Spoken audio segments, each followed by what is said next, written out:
তুমি এইভাবে ব্যবহার করলে আমি আর থাকতে পারবো না। তো থাকতে কে বলছে? যাও, চলে গেলে চলে যাও, এত কাহিনী নেই আমার কাছে, যাও।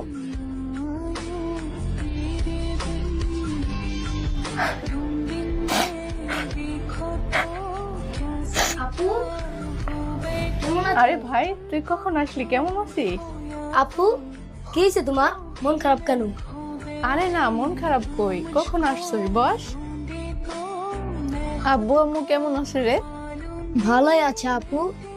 মনে হয় আপুকে দুলাভাই কিছু বলছে। কি রে, মেয়ে তো কই গেল? এত সকালে উঠে গেল, কয়টা বাজে? এত সকাল সকাল উঠে গেছে আজকে। দেখি কি রান্না করলো। আরে এটা খালি, হায় হায়, এটাও খালি, কিছুই রান্না করেনি। মেজাজটা কেমন লাগে এখন।